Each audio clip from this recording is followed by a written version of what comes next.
If you ever touch my phone again, Claire, I'll make sure you regret it. His voice was icy, colder than the Chicago winter pressing against the glass walls of our penthouse. I froze, barefoot on the marble floor, staring at the man I had married just 7 weeks ago. 7 weeks. It had only been 7 weeks since our lavish Hamptons wedding.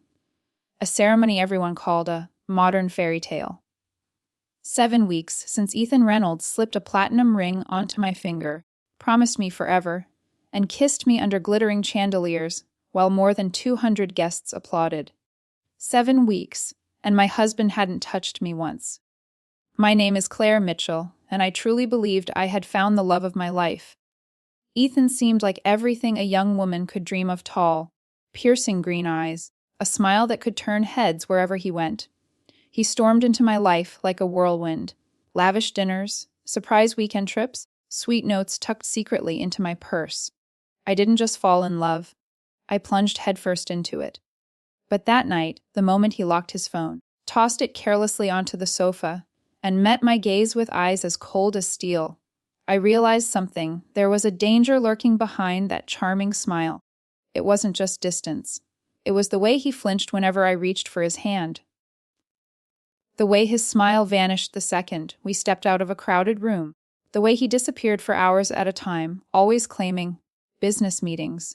That left no emails, no colleagues, no proof. I had tried to dismiss the signs, convincing myself that marriage simply took time to adjust. But that night, staring into those emotionless eyes, I felt it in my bones. The man I married was hiding something, and I was going to uncover it, because deep down I knew this wasn't just about marital distance.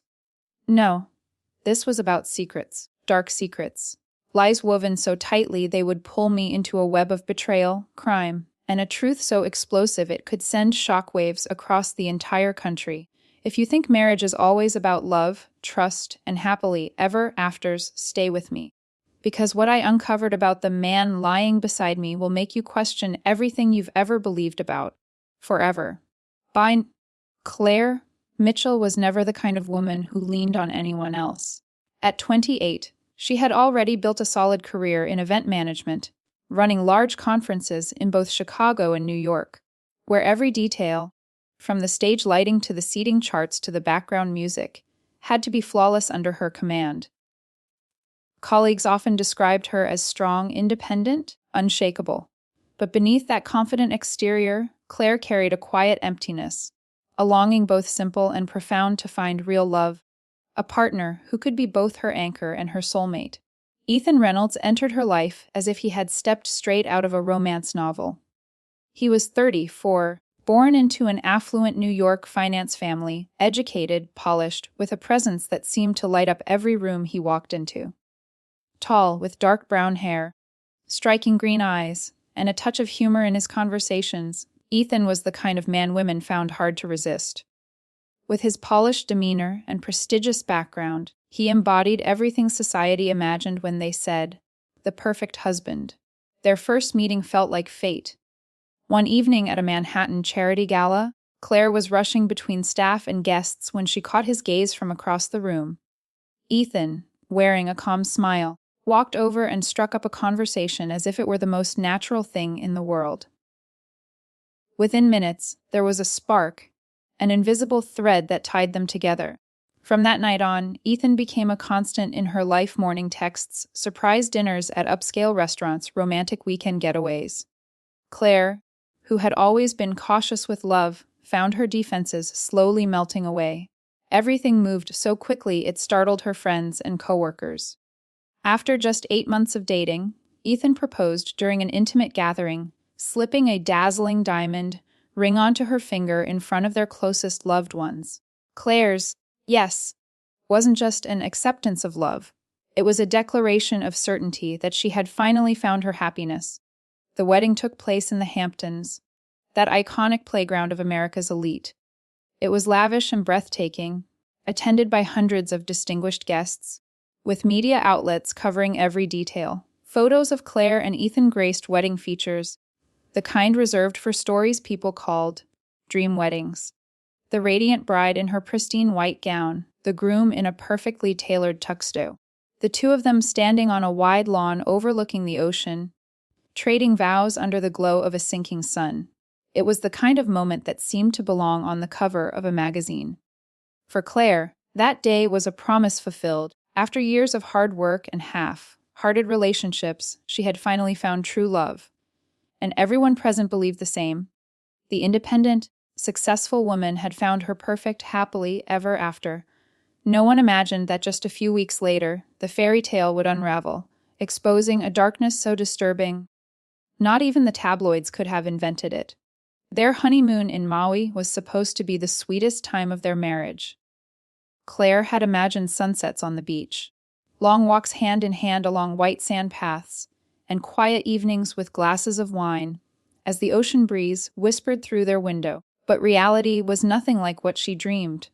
Ethan always seemed tired, forever making excuses about urgent client calls, to avoid her. At night, instead of holding her or talking, he lay sprawled on the bed scrolling through his phone, his eyes glued to the screen as if something there mattered more than the wife sitting right beside him. At first, Claire tried to reassure herself, he's just stressed about work. Maybe he needs time to adjust. But deep inside, a small crack had begun to form. Every time she reached for his hand, Ethan flinched as if her touch stung. Whenever she rested her head on his shoulder, he shifted away unconsciously, leaving a cold, empty space between them. The passionate kisses they once shared during their courtship had turned into quick, emotionless brushes of the lips. Back in Chicago, Claire hoped things would change. She told herself maybe the travel had worn him down. But even in their glamorous penthouse overlooking Lake Michigan, the distance remained. Ethan grew colder, often disappearing for hours under the excuse of meeting clients. Claire noticed he never mentioned a single colleague's name, and none of his so-called business calls ever lasted long enough to sound real. One evening, while tidying the living room, Claire picked up his phone to move it onto the side table. Instantly, Ethan stormed out of the kitchen, his voice like a knife. "If you ever touch my phone again, you'll regret it." The words sliced straight through her chest. Gone was the gentle man who had once proposed under candlelight. In his place stood a stranger, eyes sharp, guarded, as if protecting a secret no one was ever meant to touch. That night, Claire couldn't sleep. She sat quietly by the window, staring at the glittering lights of the city below, her mind racing with questions that cut deeper and deeper. Why has he changed? Why doesn't he want to be close to me? What is he really hiding? The emptiness in their marriage became an obsession. She began to feel utterly alone in her own home. At dinner, they sat across from each other like strangers. Ethan asked a few polite questions about her work, but his eyes always drifted elsewhere, as if his thoughts belonged to someone, or something, far beyond her reach. Claire knew this wasn't just about adjusting to married life. It was a wall, an invisible wall, growing taller and thicker each day, shutting her out.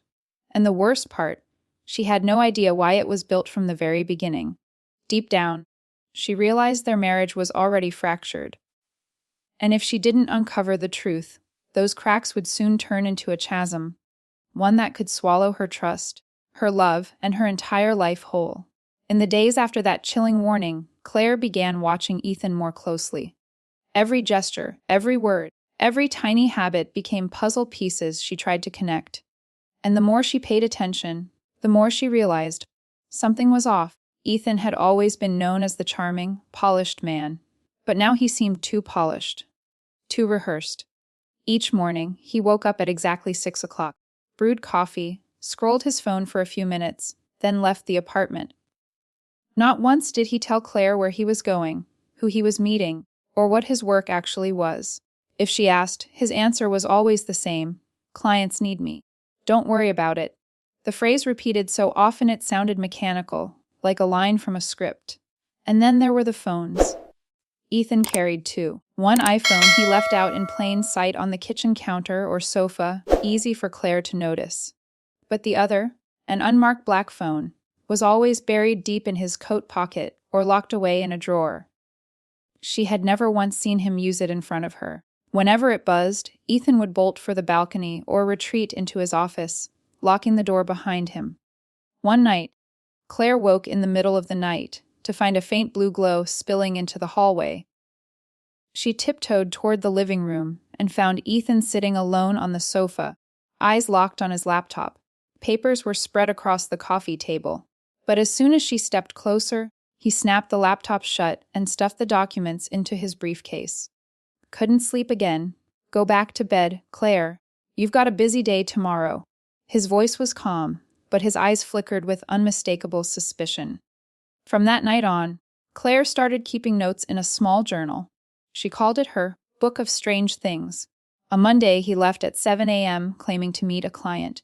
Came home at 9 p.m., empty-handed, no documents. Wednesday heard laughter through his office door, opened it. He instantly fell silent, said it was just a business call.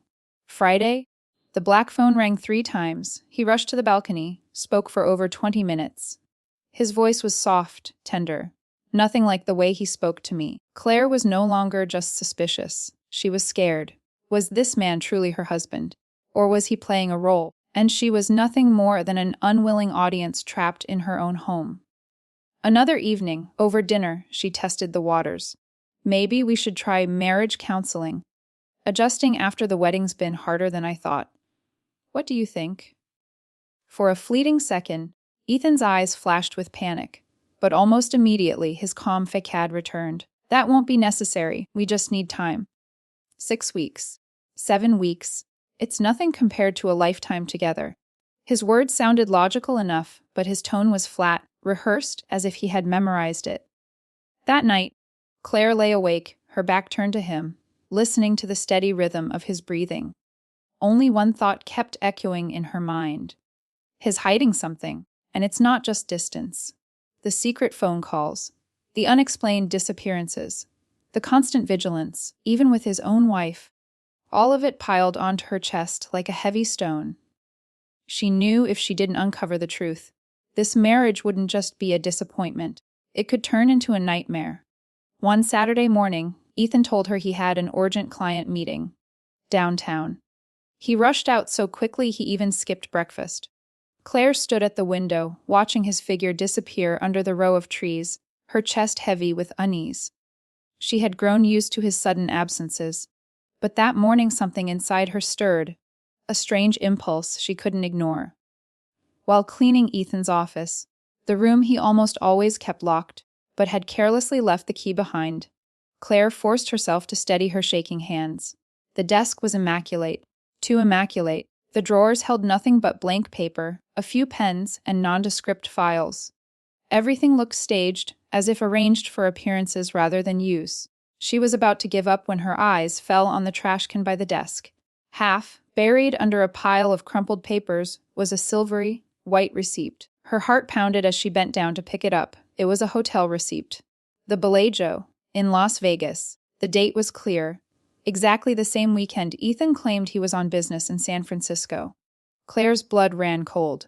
The receipt listed a double room. Not a single, not a conference space. A room for 2. She collapsed into the chair, eyes locked on the bold print. How long had Ethan been lying to her? And who had been in that room with him? With trembling fingers, she pulled out her phone and snapped a photo of the receipt. That's when she noticed a string of numbers scribbled in blue ink at the bottom. A phone number. The handwriting was unmistakable, Ethan's, and the area code, Nevada. The rest of the day, Claire wandered their apartment in a haze, feeling the walls close in around her. Dark possibilities spun endlessly in her mind. Did Ethan have a lover in Las Vegas? Was he involved in something criminal?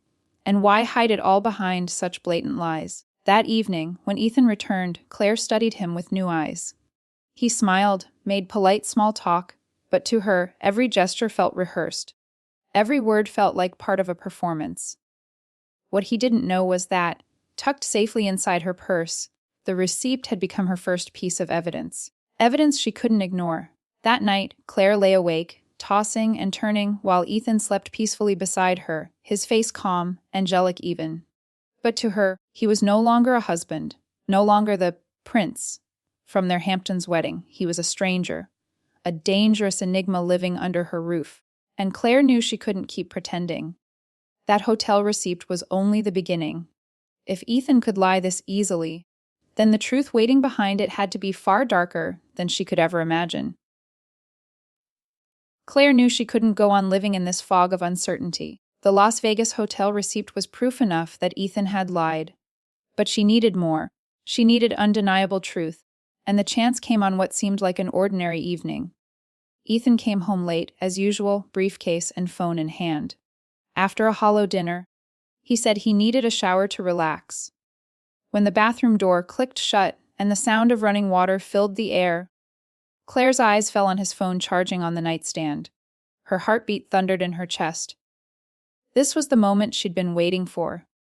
She remembered, suddenly, the night weeks ago when she had watched him type in his passcode. 4 digits. Their wedding date.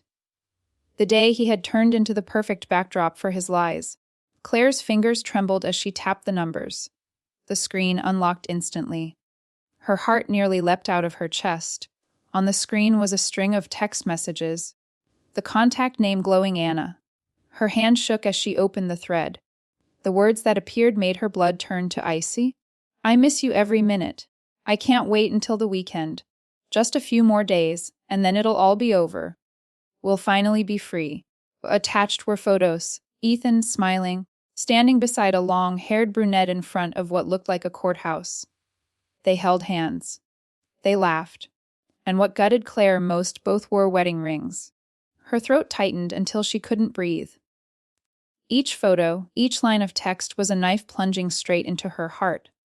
While she fought through coldness, distance, and rejection in her marriage, Ethan had been living another life, a life full of love and promises with another woman.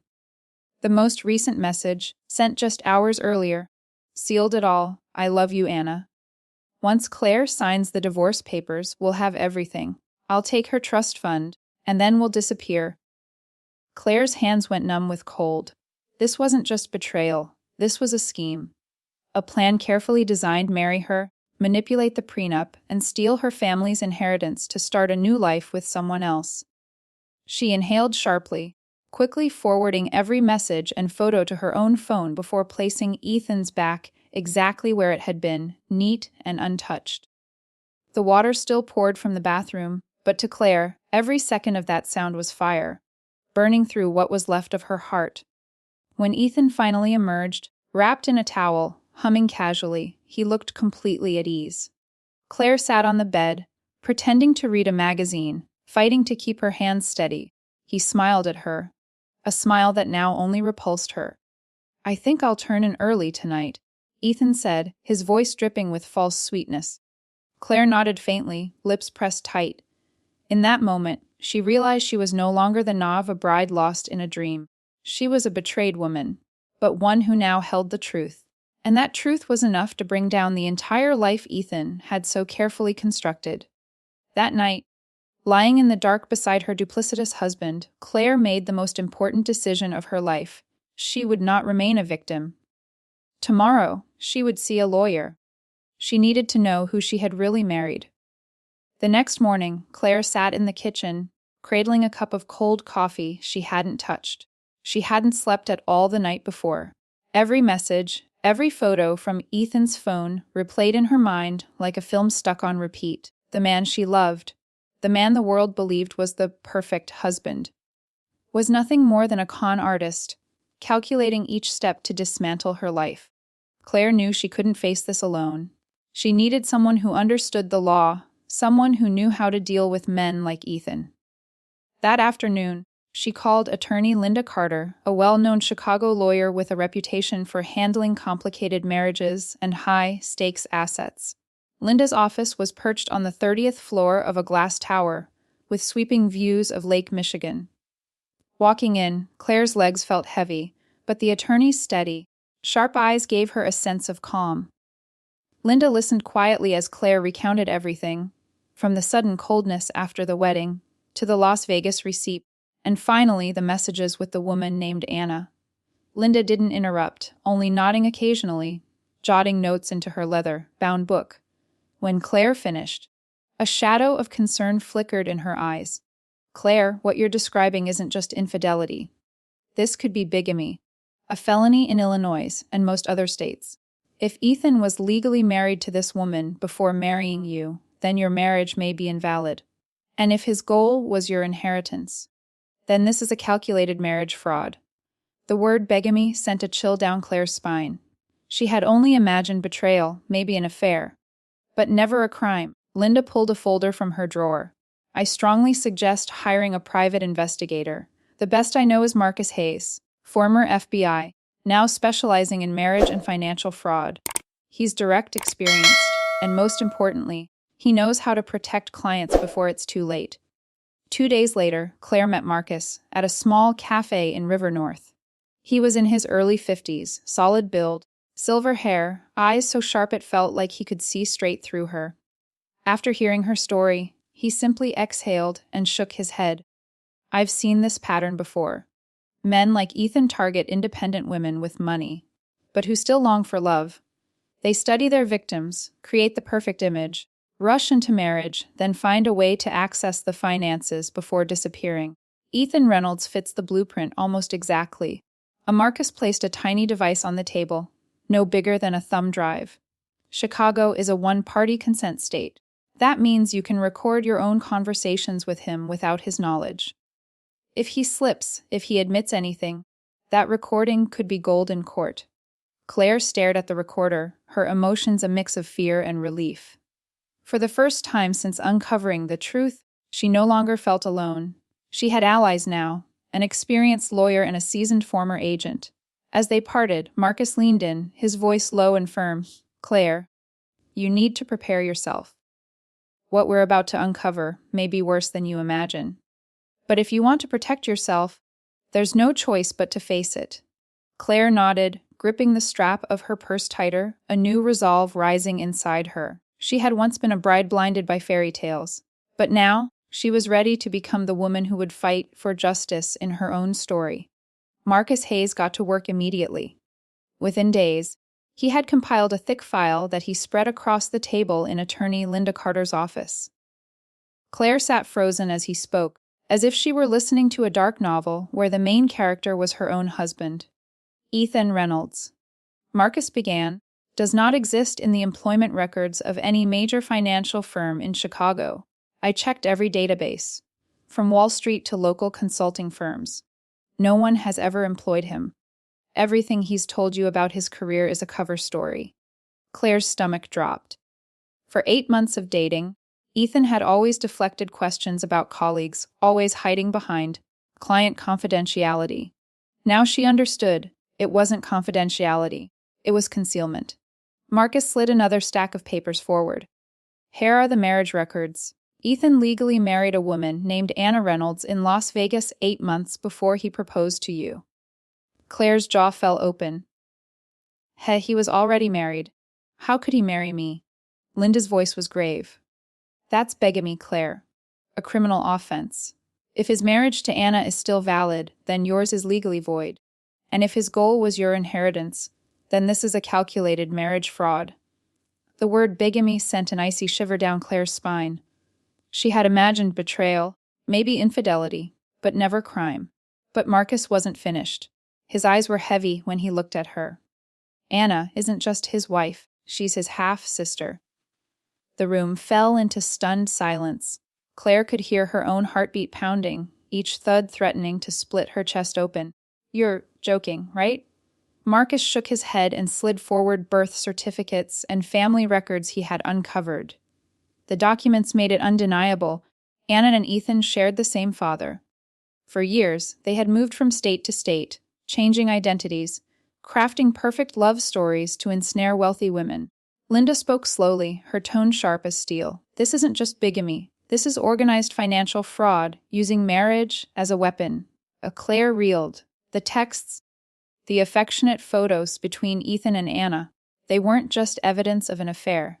They were proof of something far worse, incestuous collusion built on crime. The disgust rose so violently she had to grip her own hands just to steady herself.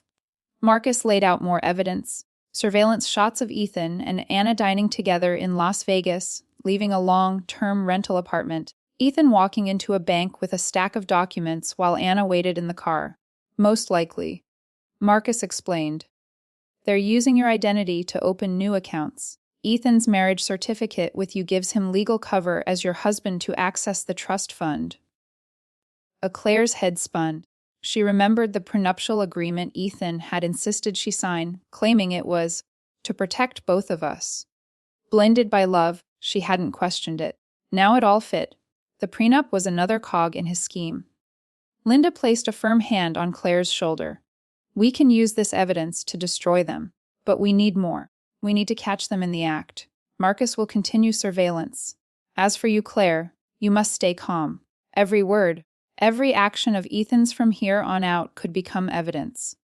Claire sat in silence, the glittering image of her marriage unraveling into a labyrinth of lies. The man she once called husband wasn't just a cheat, he was a fraud, a criminal, a predator plotting to erase her life. But inside her, pain was beginning to harden into something else resolve.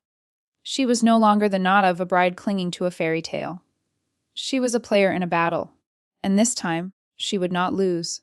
After listening to everything Marcus laid out, Claire sat in silence for a long time. Her chest felt crushed, but in her mind, one voice rang clear. I can't break. If I fall apart, they win, and I lose everything. Linda slid a folder across the table, her voice steady and firm. Claire, you have to understand. Ethan isn't just leaving you. He and Anna have been planning to steal every penny of the inheritance your grandmother left you. The prenup was the trap. If you file for divorce within the first year, you walk away with nothing, and he legally secures half your assets. We can't let that happen. Marcus nodded, adding, the texts on his phone prove his intent. But for court, we need more, hard evidence of him manipulating finances. He won't be able to resist making a move soon. He believes you're drifting away, that you might even file for divorce yourself. That's our advantage. Claire looked between them, gratitude and fear colliding inside her. You mean, I have to pretend? Pretend I don't know. Pretend I'm still the clueless wife who trusts her husband. Marcus's tone was sharp. Exactly. You have to make him believe the plan is working. When he starts touching accounts or legal paperwork, the FBI will step in. You're not alone, Claire. Think of this as a chess match. We let him play the final move, and that move will destroy him. Claire swallowed hard. In her mind, she saw Ethan's gentle smile, the act of a devoted husband, while behind her back he plotted with his half-sister to strip her of everything. Fury surged through her veins, but with it came something stronger, resolve. Linda leaned forward, her hand firm on the table. Here's the plan. You'll act wary, defeated. Eventually, you'll suggest filing for divorce. Let him see you're ready to give up. He'll think it's his golden moment to finish the scheme. That's when we'll have witnesses, cameras, and federal agents at the bank. The second he makes a transaction, he'll be arrested. Claire was silent for a long beat, then nodded. I'll do it. I'll make him believe he's already won. Marcus gave a calculating smile. Good? And remember, keep it natural. No accusations, no suspicions. Just play the role of the tired wife who wants out. Can you do that? Yes, Claire answered, her voice steadier than ever. That night, back at the apartment, Ethan was lounging in the living room, white shirt unbuttoned at the collar, a glass of red wine in hand. He looked up, smiling casually. Where were you all day? You look exhausted. Claire drew a deep breath and curved her lips into a faint smile. Yeah, I just needed time to think. Maybe you were right. We're not really working.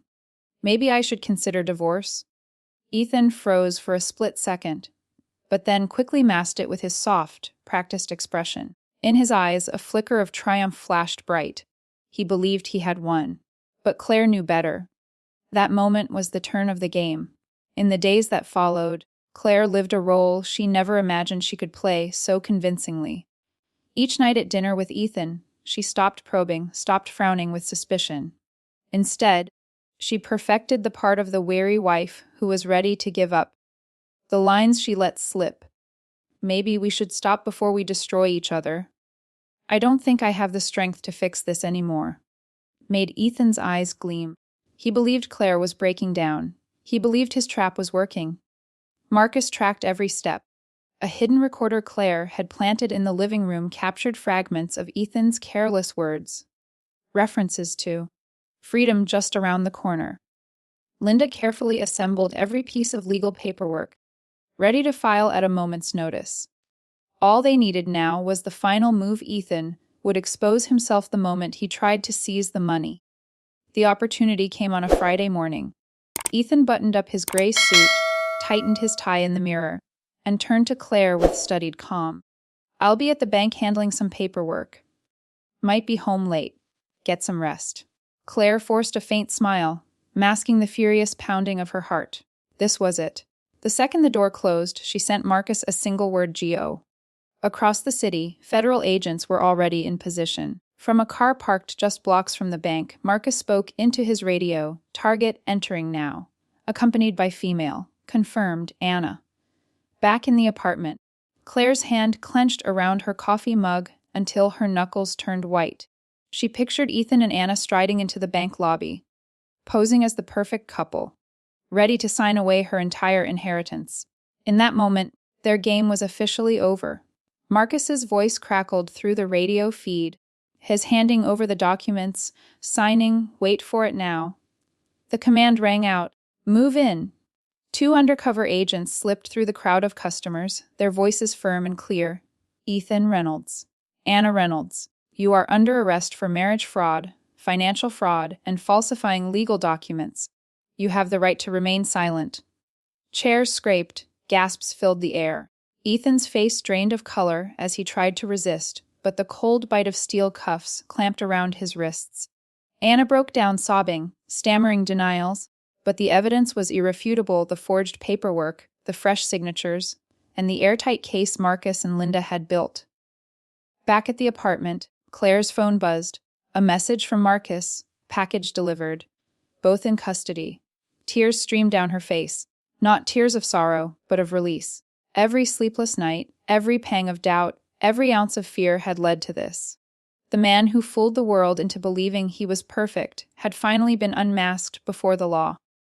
As Ethan was escorted out of the bank, his eyes darted in panic. And then, just for a moment, he caught sight of a security monitor. On the screen was Claire's face, live via video from Linda's office. The look in her eyes said it all she had known from the very beginning. And she was the one who tore down the curtain on his play. It was a moment of victory Claire would never forget. The man who once swore eternal love now bowed in chains, while she stood free, her head held high. 2 weeks after the arrest, Claire sat inside the federal courthouse in downtown Chicago. The air was heavy, charged with tension. Every breath weighted with the gravity of what was about to unfold. She sat in the gallery, flanked by Linda on one side and Marcus on the other. Ahead of her, the heavy wooden doors creaked open. 2 officers led Ethan and Anna inside. They wore bright orange prison jumpsuits, wrists cuffed, ankles shackled. The image was a far cry from the polished, confident Ethan she once knew. His face was pale, eyes darting as if searching desperately for an escape that wasn't there. Anna's hair was tangled, her face streaked with tears, her trembling hands trying in vain to shield herself from the media's cameras. The prosecutor rose, voice sharp and deliberate. "Your Honor, the defendants Ethan Reynolds and Anna Reynolds are charged with conspiracy to commit financial fraud, marriage fraud, falsifying documents, and bigamy. The evidence is clear: marriage certificates, bank records, text messages, and surveillance capturing the moment they attempted to access the victim's trust fund, Miss Claire Mitchell." Each word struck like a hammer. Claire clenched her hands, a storm of emotions swirling inside her: anger, disgust, and, at last, relief. Ethan's attorney scrambled to object, claiming the situation was nothing more than a misunderstanding of relationships and financial dealings. But his argument collapsed in minutes when the prosecutor played the recording Claire had captured. Ethan's own voice whispering to Anna over the phone, "Once she signs the papers, I'll have the money. Then we'll disappear." The sound echoed through the courtroom, thickening the air. Ethan's face flushed red as he stared down at the table. Anna broke into sobs, her body shaking. There was no excuse left, no defense that could save them. Claire watched, her chest tight with grief, but clarity soon followed. The man sitting there wasn't the one she had loved. That man had never existed. What remained was a fraud, a predator who wore a perfect mask until it cracked. After hours of arguments, the judge delivered the verdict. Having reviewed all evidence, the court sentences Ethan Reynolds to 15 years in federal prison. Anna Reynolds is sentenced to 12 years for her role as accomplice. The gavel struck, reverberating like thunder. It was the sound of justice. Claire closed her eyes and drew in a deep breath, as though a massive weight had finally lifted from her shoulders. Beside her, Linda squeezed her arm, and Marcus gave a firm nod that said without words, "We won." As Ethan was escorted out, he turned suddenly, his hollow eyes locking onto Claire's. For the first time, she did not flinch. She met his gaze, steady and calm, her silence saying everything. "You destroyed yourself. I am no longer your victim." The media exploded with headlines. Newspapers across the country branded them the Reynolds-Kahn duo, exposing a string of similar scams they had pulled in other states. Photos of them in orange jumpsuits became the symbol of their downfall, a stark contrast to the glamorous facade they once projected. That night, Claire returned to her apartment and stood by the window, staring out at the shimmering lights over Lake Michigan. She remembered the gut-wrenching pain of the first discovery, the sleepless nights of doubt and fear.